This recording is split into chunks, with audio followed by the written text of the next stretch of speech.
Ladies and gentlemen, boys and girls, welcome back to the channel. It is 5:34 a.m. East Coast time. It is Monday, October 14th, and we're going to cover the one-game showdown slate, $300,000 to first, at least on Draftkings, between the Detroit Lions and the Green Bay Packers. Detroit coming on the road now, off their bye though, so they have an extended amount of time since this is a Monday Night Football game to travel to Lambeau Field to face Aaron Rodgers and the Packers.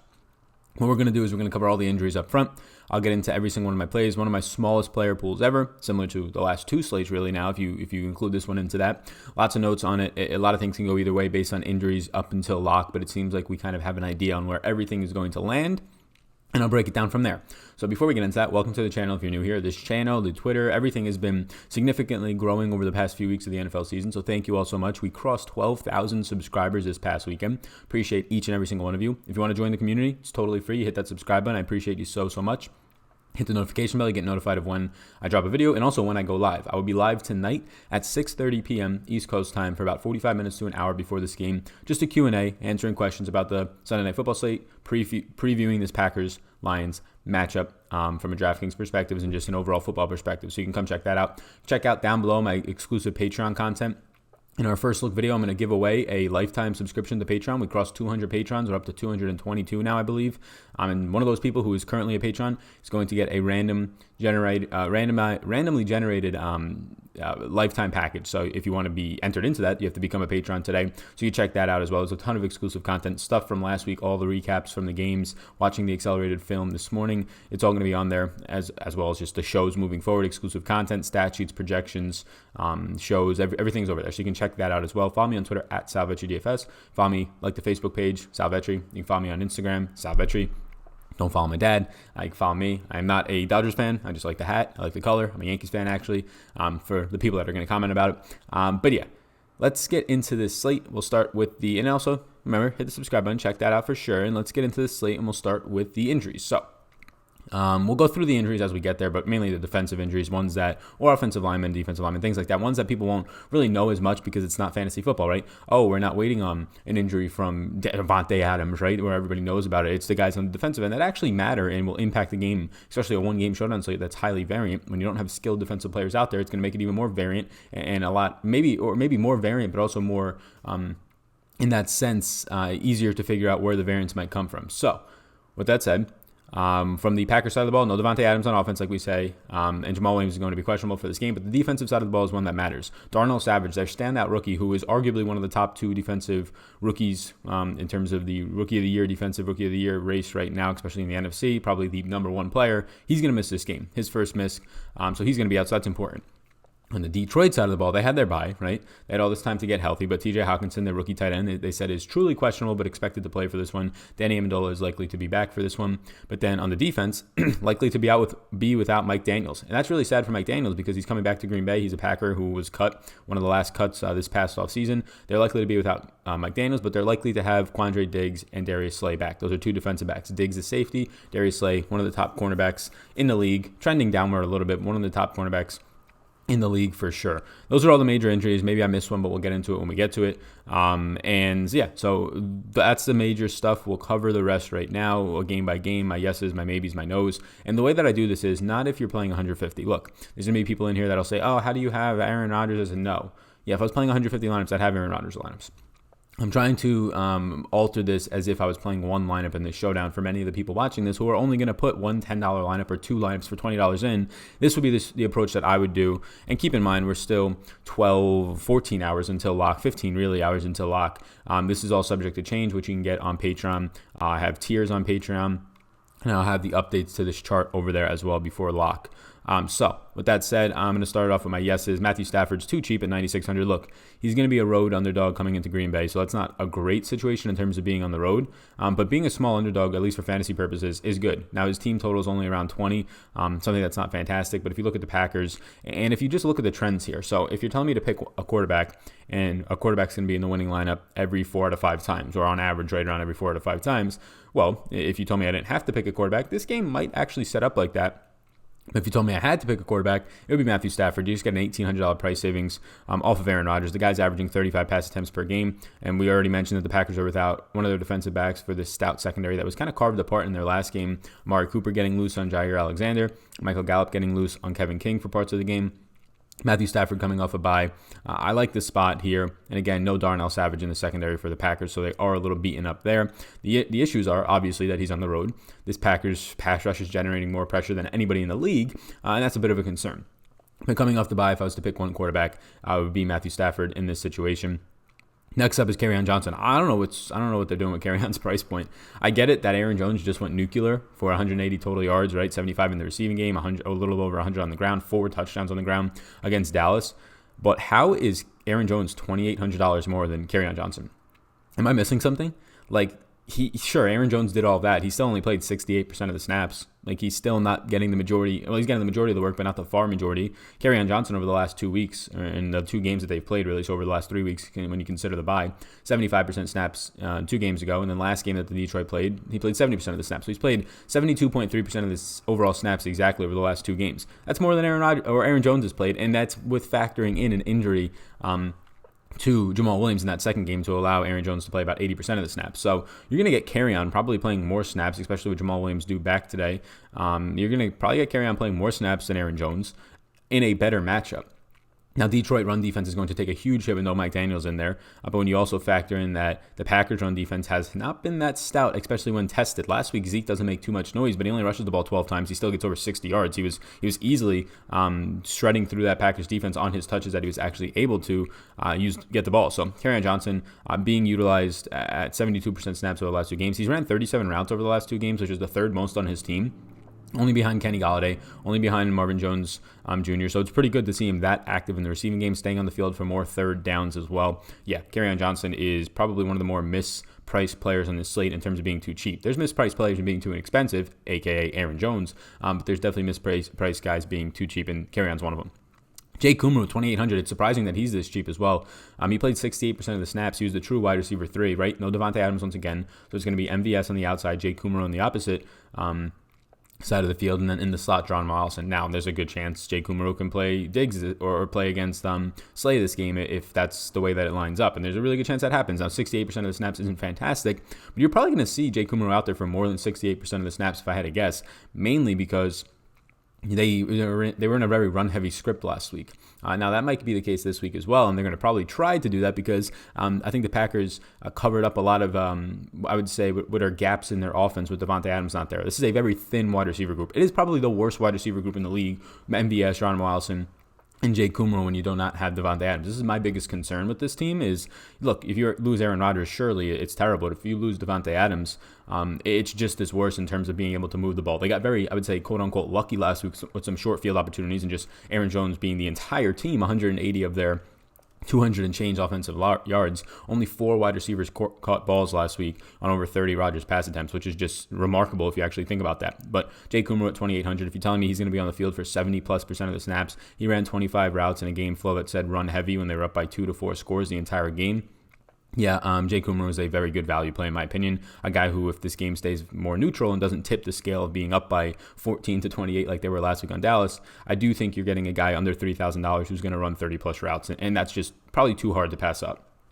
Aaron Jones is going to end up being a yes just because of the fact that there's not much depth on this slate. Now, you might think there is because of some injuries to Devontae and some other guys coming back, but we're gonna get into all of it as you can see the notes here. But there's not much depth. Aaron Jones is he's overpriced, but he's going to have to be where the offense goes through. And again, no Mike Daniels. Mike Daniels was the Packers' best run-stopping player outside of maybe Kenny Clark. Now Mike Daniels is on the Lions, and he's not going to be there today, so it's a big gap in the run stop. Aaron Jones, $11,400. I would expect to still be utilized pretty heavily in the receiving game. Now, Jamal Williams is due back, but we'll see how much they use Jamal Williams. There's a chance Jamal Williams comes right back in and plays around 50% of the snaps, maybe at worst 45%. I would expect Jamal Williams to come in and play 40% of the snaps. Aaron Jones has never really been, outside of the game that Williams got hurt, a far majority of the snaps type player. Some games he doesn't even get majority of the snaps. Some games it was Williams. 3 games ago, Williams saw over 50% of the snaps, and Aaron Jones did not. So the fact that he's $11,400, if you find the money, like if you have the lineup and you feel good about it and you have Aaron Jones in there, maybe you have some money left on the table, then sure, play him. I'm just probably right now, as I say this, leaning to put him more towards a maybe just because of the price point. Like I much rather play a almost $3,000 cheaper Kerryon Johnson, who's probably in a better matchup. Maybe not as much passing upside work, but probably more snaps. And overall, like we said, the better matchup. So, yeah, Aaron Jones, for right now, I'm going to put him as a maybe. Look, I get it. I get it that he's probably going to carry the ball more times than not in this game, somewhere around 15 to 18 times. Probably going to see somewhere around 4 to 5 targets. And that's as like a median if I had to just off the top of my head say it. But it's a really steep price point for the guy. Next up is Kenny Golladay. So Kenny Golladay is actually going to likely benefit and not have to face Jair Alexander. Look, Alexander got torched last week, but he came into that week as the number 2 cover corner. And for the most part, Amari Cooper has been torching every single corner he's played outside of Marshawn Lattimore. He torched Xavier Howard, another shutdown corner, who missed this past weekend. And when that happens for Miami, you saw Terry McLaurin go for 102 touchdowns and look very dominant actually doing it. But Kenny Golladay, he's likely to face Kevin King. So what happens with the Packers secondary is Kevin King's the taller cornerback. Kevin King is he's like a meh to, I would say he's an average cornerback, right? He's not terrible. He's not fantastic. But when he's healthy so far, and he's been healthy this year, and not healthy the past 2 seasons, he's been average to good, I guess you can say at best. But Kevin King will play on the taller receiver. So Kenny Golladay is 2 inches taller than Marvin Jones Jr., so you're going to see Jair Alexander in this one more times than not, and I would expect it, guard Marvin Jones Jr., which is worse for Marvin Jones Jr. Jair is by far the better cornerback than Kevin King, and it's much better for Kenny Golladay, who at $9,400 is about appropriately priced in my opinion. Maybe he's $200 to $300 too cheap is what I write here, but it seems closer to being appropriately priced. King shut down Alshon Jeffrey a couple weeks ago on Thursday Night Football, but keep in mind, so if somebody wants to reference back to that, keep in mind Alshon was playing on a short week injured. And also, if you look at Alshon Jeffrey this season, all he's really doing is catching 5-yard passes, like chain-moving passes, and then he's a big red zone body. He is not being targeted downfield.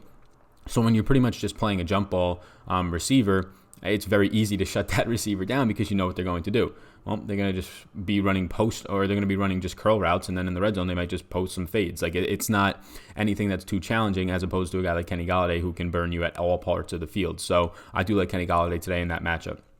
Marvin Jones Jr., we talked about it. Look, he's too cheap at $6,800, but if indeed he does get Jair Alexander, who usually does guard the shorter receivers, and Marvin Jones Jr. 2 inches shorter than Kenny Golladay, like we said, it's a tough matchup. It's a very tough matchup. Now, can he win this matchup? He is taller still, decently taller still than Jair. He has a couple inches on Jair Alexander in this one. So yes, he can win this matchup, and the price point's fair enough. And again, wide receivers is where, if we're talking just game theory, I guess, if we're talking captain spot, I'd much prefer putting wide receivers in there. They're the far majority of the time out of any of the other positions, the winning captain spot, far more than defense, obviously kicker, far more than quarterback, far more than tight end, and then it comes down to wide receivers and running backs, and wide receivers just have the higher ceiling on them, right?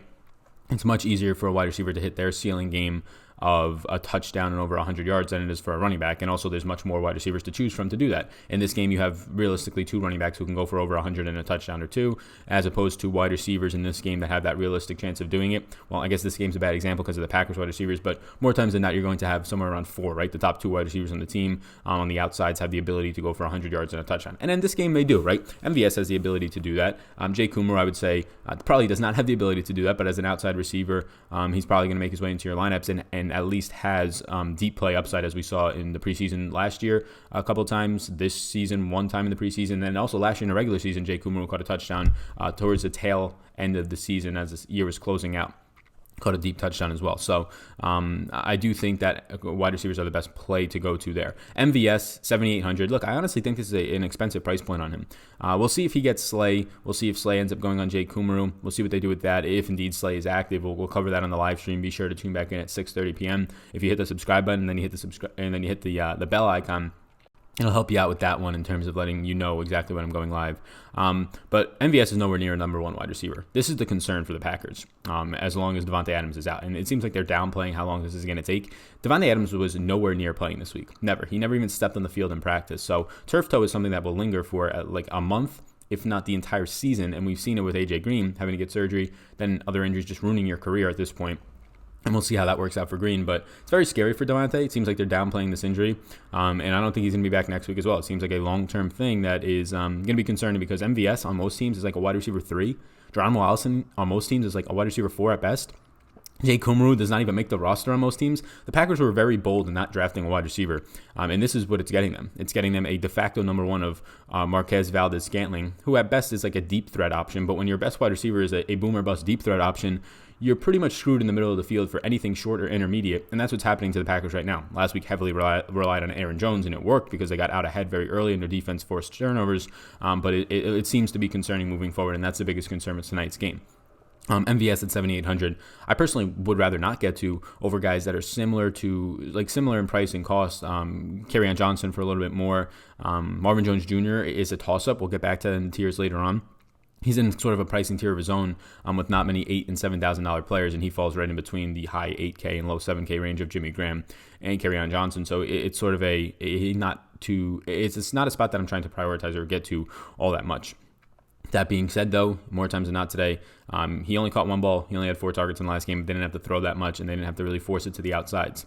I think more times than not, you see 6+ targets for Marquez Valdes-Scantling, and if he gets closer to 8 to 10, it's a pretty good opportunity for the price tag on him. He will run 30+ routes tonight. Jimmy Graham at $7,000. Look, Jimmy Graham was outside of Aaron Jones, the leading receiver on this team last week. And again, a tight end. He caught, 3 balls for 40-something yards. And I imagine he's still the primary option in the middle of the field. In theory, it should be Geronimo Allison, but we'll get to Allison. He's been brutal this year, and now he has a brutal matchup. Jimmy Graham in the middle of the field is probably the Packers' best threat in terms of just moving the sticks, right? Your 8-yard passes, your 10-yard passes, even in the red zone as well, he'll probably be the number one priority. So Jimmy Graham at $7,000. I do prefer Jimmy Graham to MVS. It seems scary because, sure, MVS has the quick strike ability, but if we're just talking consistency through the whole game, especially in the red zone, I think Jimmy Graham is the number one target for this team.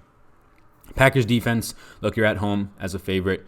Yes, the Lions are coming off a bye. I probably don't get to the Packers defense, but if I had to pick one, I'm going to definitely choose the home favorite as opposed to the road underdog in the Lions that are going up against Aaron Rodgers, who has the lowest touchdown to interception ratio in NFL history. So yeah, I'll take the Packers defense there. That being said, though, probably not going to get to them too much. The main reason I do like them, though, is outside of being a home favorite, they generate pressure. In terms of prediction or predicting fantasy points, sure, you can look at bad QBs. Home favorites is a good way to look. They check that box. But then also generating pressure. Pressure forces turnovers. Pressure gets sacks, obviously, so there's fantasy points there directly correlated. But it also forces turnovers. Turnovers, obviously, sometimes will lead to your 6-point pick sixes or fumble recoveries for 6 or blocked kicks, whatever it might be. So that's why the Packers at $5,000, albeit probably overpriced for this matchup, they are intriguing because of their ability to force turnovers, because of their ability to gain pressure. Now, they are not going to have Darnell Savage, which is somewhat concerning in terms of locking down the secondary, but not as much of a concern as missing one of their pass rushers, in my opinion. Lastly, in terms of a maybe, and this guy's really, I don't even think I like him either, but I had a player pool of 9 players, so I had to get a little bit more. And obviously, again, if you're playing 20 lineups or 150 lineups tonight, don't be sitting here and going, you're only playing 10 players. No, this is if you're entering 1 to 2 lineups. This is sort of the way that I'm looking at it right now. If I was to enter another 50 lineups tonight, I would add in kickers, I would add in defenses, I would add in Aaron Rodgers, of course, some other players in here, right? But TJ Hawkinson battling a scary concussion. They're saying that he practiced in full on, I believe, Saturday or Friday, and then I think there was a travel day. Whatever it was, the last practice he practiced in full, but he's still not cleared to play, but they're expecting him to be cleared to play. So he's still listed as questionable for this game, but I'm not even sure if I'm interested. The price tag of $5,400, look, week 1 he ran 30-something routes, but that game was a highly paced game, the highest pace that Detroit will play at all season against Arizona. And then not only was the pace high, he went into overtime. Since then, in week 2 and week 3, he averaged about 20 routes run. He gets injured in the last game when he was on pace for about 20 routes run, and then he doesn't play the week after that. Or they have the bye as well. So if you're telling me that I'm going to get 20 to 22 routes run out of TJ Hawkinson, who's coming off a very scary injury, so maybe they slowly work him back in, we'll see, at $5,400, I don't know.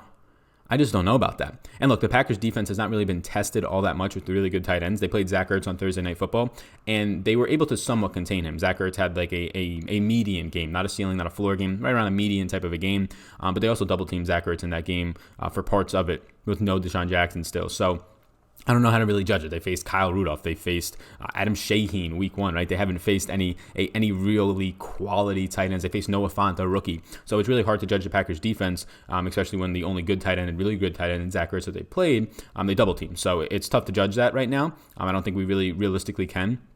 But it's also hard to judge TJ Hawkinson. Week 1, he goes off, but it was a very skewed game that went to overtime. Very skewed game against, we now know, they terrible, as Austin Hooper goes for another ceiling game against the Cardinals defense. Terrible defense against the tight end position. And also was a very fast-paced game. Since then, TJ Hawkinson hasn't really done that much except have a very bad hit. So, yeah, I'm very thin on TJ Hawkinson. 20 routes for 5,400 doesn't sound great, especially when you're telling me Jake Coomer was going to run 30-plus routes for 2,800, right? Things like that. Okay, now to some of my no's that I'm sure people have interest in, and I'll just kind of give an example why. And again, if I'm entering a ton of lineups, I'll probably have them in there, small pieces, but if I'm entering 1 to 3 lineups, probably don't. Geronimo Allison's a no for me. He's just too expensive in my opinion. Like, I would rather have TJ Hawkinson for $4,000 less. Geronimo Allison is running primarily out of the slot this year. When he was having success last year, he was running on the outside and he was beating players. Now he's having trouble in the slot, which is actually kind of concerning, but maybe it's just a preference thing. Maybe it's just did not fully develop that skill of working out of the slot. And the Packers don't have a true slot wide receiver after losing Randall Cobb to the Cowboys, right? So they're having very lengthy receivers on the field, which is good, but in terms of being nimble and getting open in the slot, it's not that great, right? You can't get hidden from the defense. You can't quickly outrun sometimes linebackers and mainly just slot cornerbacks that are much worse. Now Geronimo Allison, who's had a down year so far, and you might look at the box score and go, Sally has 2 touchdowns. Well, week 1 or week 2 it was, Aaron Rodgers completely threw him open. That was all of Aaron Rodgers throwing him open. Most quarterbacks, if you make that throw, it's picked off, but Aaron Rodgers threw him open. It was a fantastic throw. And then against the Eagles, his second touchdown, if you saw any of Stephon Diggs' touchdowns this weekend, and some of them wide open, Eagles defense just loses Geronimo Allison in the end zone. He's wide open. But in terms of forcing consistent separation, Geronimo Allison has not been there. He has a couple of drops in the year. I like Geronimo coming into this year. I'm a Packers fan, but he has looked bad. Now, can he turn it around? Sure. But at the price tag of $6,400, and now you're telling me that Geronimo Allison is going to have to face a matchup with Coleman in the slot, who's been one of the better slot receivers in the entire league so far this year. It's scary. It's scary when you have a guy who is not excelling and not showing his talent, and then you have Coleman, who's just been shutting guys down. It's very scary. Now, I will say, though, when you enter the red zone, in my opinion, it's probably it's probably Jimmy Graham, and then Geronimo Allison as your red zone targets. MVS is not the greatest of red zone targets. Jake Coomer definitely is not. And then if you're telling me that running backs are your tight end targets, sure, little dump-offs can be, but in terms of prioritizing a player around the red zone and scheming for them, it's probably Jimmy Graham, and then it's probably Geronimo Allison. So there's upside there, and I will say that. Aaron Rodgers at $11,600. Again, if you're entering like 2 to 3 lineups, it's just really hard for me to get here. Look, you're a home favorite in a game without Devontae Adams and all these wide receivers that I was just naming and how bad they are relative to other teams' number 1, number 2s, and number 3s.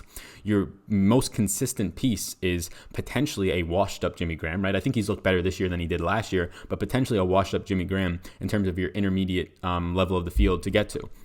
That's a little bit concerning. And now you have a team coming off of a bye, albeit an underdogs coming into your house, a team coming off a bye without Mike Daniels, and it makes sense to just try and run the ball. You get Jamal Williams back, just makes sense to try and run ball, short passes.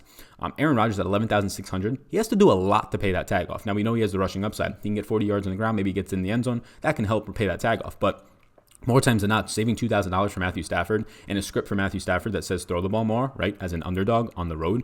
And now there's no Darnell Savage in the secondary for the Packers. I just like Matthew Stafford there, and I really don't want to play 2 quarterbacks anyways.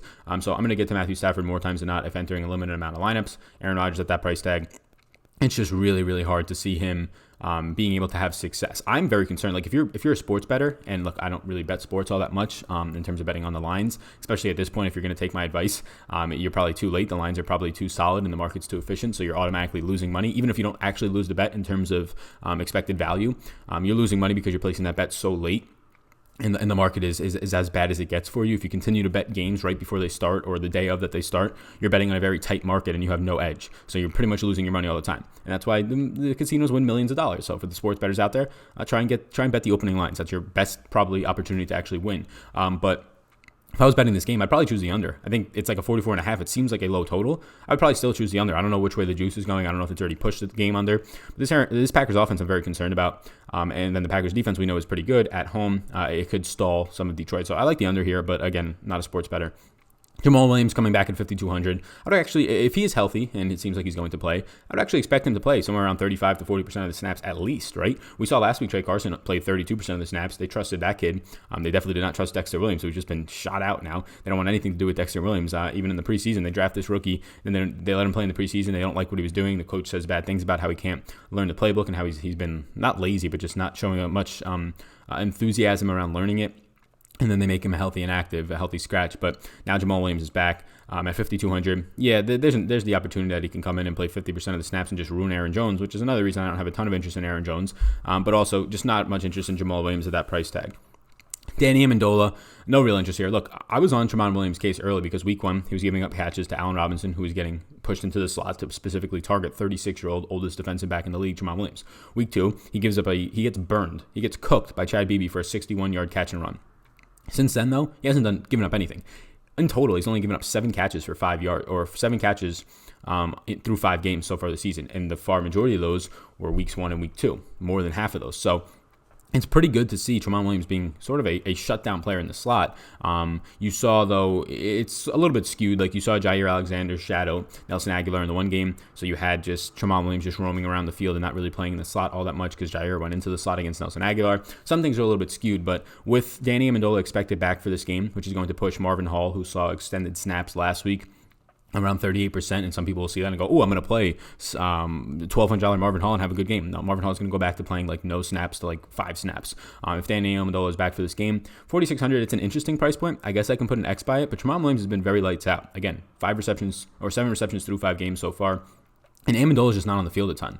This Detroit team likes to run a lot of 2 wide receiver sets with a single back formation or an I formation. And then from there, that's just the way that they run their offense. They don't run a ton of 11 personnel. Now, if they're trailing in this game, they'll run a little bit more, but it maybe gets Danny Amendola on the field for 50% of the snaps in a not great matchup coming off an injury. So Amendola at 4,600, maybe it's a little bit too cheap. Maybe since I don't have a ton of players in my player pool, I should put Amendola as an X. I guess to end this video, we can just put Amendola as an X. But I'll be honest with you, I don't like the matchup for him. I don't like the fact that he's coming off of an injury. It's not great overall. The rest of it, you can see my automatic reply for the kickers questions. Look, I write here, kickers are always fine to get to. Here's the quote, right? It's like a commercial. Kickers are always fine to get to, but you have to get 10 plus points from them to be live the far majority of the time. Unlikely outcome there, but they're okay to get to. Only play 1 though. There you go. That's a kicker statement. Detroit defense, no real interest. Ty Johnson, no real interest. 20% of the snaps the last 2 games. 1,800, don't want to pay for that. The interesting player down here is J.D. McKissack. He played 35% of the snaps in their last game. I'm not really sure why. He was on the field. I don't know if he was on the field playing as a fullback or they just had a ton of 2 running back sets because you had Ty Johnson playing about 20%. You had Kerryon Johnson playing about 70%. And then you still had another running back in McKissack playing 35%. And he had 6 total touches for 41 yards. He ran only 7 routes, but he had 2 targets on those 7 routes. So I think it's a little bit of a fluke. $1,000, it's interesting, but like that 6 touches is a ceiling for him. And out of that 6 touches, he scored 6.1 fantasy points, which is good, right? He scored 5.1 fantasy points, 41 yards and a reception. But that's like his ceiling. So if you're telling me you're going to pay $1,000 and more times than not, you get like 2 points out of him, I just don't want to do it. Like I think you just missed his ceiling game last week, and it's crazy that his ceiling's only 6 points, but it's true on that many snaps and that many routes run. I'm not going to try and get cute and play Mercedes Lewis. People always get into the comments and they're trying to find the one player that can, and it makes sense, like bink them a tournament. They just don't realize that it doesn't really happen all that often. You just remember when it happens, when the $200 player wins somebody a tournament, like Robert Tonyan last year on Thursday Night Football catches like a 50-yard touchdown from Rodgers against Seattle. People remember that stuff, but they don't remember the other 95% of the time that a $200 player or $800 player doesn't win you a tournament. Sure, if they're in a very good spot, like we saw last week, or the last showdown slate we just saw with Rhett Ellison because of injuries, then that makes sense. But there's nothing here that really makes me want to get there. Mercedes Lewis has ran 31 routes over the last 4 weeks. 31 routes over the last 4 weeks. You're telling me you want to play that? You want to play 8 route run a week of Mercedes Lewis? And I like Mercedes Lewis, but he's being very utilized as a run blocker. And now some of that might be skewed due to last week being in a very run-heavy format. But again, they're home favorites here, so why not? Why don't you think that's going to be the case again, primarily as a blocker? And this is my favorite one. This is my favorite one that everybody always says on every single one of these showdown slates. Look, I'm a Packers fan. I'm a huge Robert Tonyan fan. He was hyped up in the preseason, and they just don't play the guy. I don't know, they should play maybe more 12 personnel today with not many receivers. That makes sense, but then that's going to lead to a lot more running. But Robert Tonyan ran 4 routes last week, caught 1 ball for 23 yards. So he ran 4 routes last week, 27 routes combined over the last 4 weeks. So on average, he's running 9 routes a game. He's running only 7 routes a game over the last 4 weeks, over the last month of the season.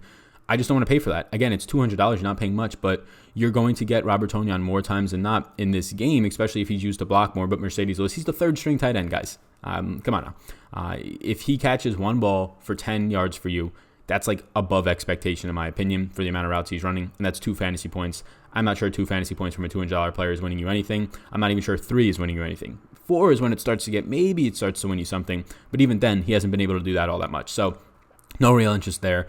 So for the people who want to play these players like Mercedes Lewis and Robert Tonyan, I think they're both good tight ends, especially for depth, second and third string tight ends. If the Packers go more 12 personnel, they're going to be on the field more, which will lead to more opportunities for them in the receiving game if they indeed run routes and don't run the ball nonstop. So I'm not saying it's not a bad play. I'm not saying it's not an impossible play. I am saying, though, it is probably a bad play for these guys combined, only averaging around 7 routes run per week over the last month of the season. It's just really thin. So that's where I'm at right now. It's a player pool. It's a small player pool of about 11 players. But again, if you're entering a ton of lineups, you're going to add kickers in there for sure. You're probably going to add even Aaron Rodgers in there, maybe even the Lions defense just to get something else in the mix. I guess the one guy I didn't touch on too much was Jesse James. He's still probably going to see 45% of the snaps with Hockenson back. But when Hockenson plays and starts, Jesse James only runs about 11.3 routes per game so far this season. I like Jesse James, former Pittsburgh Steeler, former Nittany Lion. Shout out, we are Penn State. But yeah, Jesse James, $1,400. Now you're paying more for the same type of production you're getting out of Mercedes Lewis in terms of running around 8 to 10 routes per game pretty much. So that's where I'm at. Hopefully this video helps people out there. You can follow me on Twitter at SalVetriDFS. I'll be on the Awesemo channel on Tuesdays, Thursdays, and Saturdays at 11 a.m. I'll be on the Pat Mayo Experience today, depending on when you're watching this, at 1 p.m. East Coast time. If you're watching this after 1 p.m., which many people probably will because the game doesn't start till later on, you can check out the Pat Mayo Experience audio podcast. You can check out me on there if you would like to support. Hit the subscribe button. Check out my exclusive content over on Patreon if you would like. And yeah, that is it for me, gang. My name is Sal. I'll be back at 6:30 p.m. East Coast time tonight to cover this slate. Take more of a Q&A approach to it. Last second questions on the Monday Night Football slate. $300,000 to first. Thank you for tuning in. Peace out, gang. Hey, hold up. 1 second. Check out this page. If you haven't yet subscribed, hit the subscribe button, all right? And if you're interested in Patreon, if you're not already a Patreon, you can hit that button on Patreon, become a Patreon, it will take you right there. You can also check me out on Twitter at SalVetriDFS. And hey, if you're interested, this next video that's about to pop up, why don't you check it out as well. See ya.